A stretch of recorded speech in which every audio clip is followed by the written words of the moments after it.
अस्सलाम वालेकुम। आज हम बनाएंगे मंगोलियन बीफ। तो चले हम अपनी रेसिपी को स्टार्ट करते हैं। सबसे पहले हमने पैन को गरम कर लिया है। उसके अंदर हम हाफ कप सोया सॉस डालेंगे और हाफ कप ही हम पानी डालेंगे।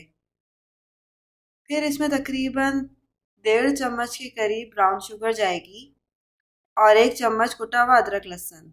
अब हम इसको 5 मिनट तक हाई फ्लेम पे पकाएंगे जब तक हमारा सॉस जो है वो थिक ना हो जाए। अब दूसरी तरफ हम गोश्त ले लेते हैं।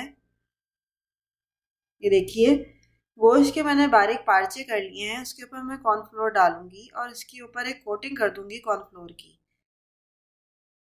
अब इस गोश्त को हम तेज चूल्हे पे गरम तेल पे फ्राई करेंगे। गोश्त थोड़ा नीचे लगेगा तो घबराने की ज़रूरत नहीं है। कोशिश ये करिएगा कि बोन का गोश्त लें तो उसकी साइड जो है वो सख्त होंगे फ्राई करने के बाद, और जो सेंटर होगा वो सॉफ्ट होगा। तेज़ तेज़ आप इसको फ्राई करिएगा इस तरह से। ये देखिए, नीचे थोड़ा चिपक रहा है लेकिन परेशान होने की ज़रूरत नहीं। अब इस स्टेज पर हम इसमें जो हमने सॉस बनाया है वो डाल देंगे।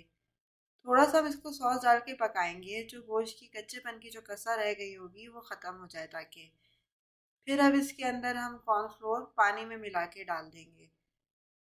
मैंने तकरीबन 1 चम्मच कॉर्नफ्लोर को 2 चम्मच पानी में मिलाया है। ये देखिए, मैंने उसको डाल दिया तो उसका जो टेक्सचर है सॉस का थिक सा हो गया है। अब इस स्टेज पे हम इसमें हरी प्याज डालेंगे। हरी प्याज का सिर्फ हरा हिस्सा डालेंगे। मेरी वीडियो पसंद आए तो लाइक का बटन ज़रूर दबाइएगा और मज़ीद अपडेट्स के लिए सब्सक्राइब का। मैं आपको इसका क्लोजअप भी दिखाती हूँ। ये देखिए, इसको आप सफ़ेद चावलों के साथ सर्व करें और मुझे इजाज़त दीजिए। अल्लाह हाफ़िज़।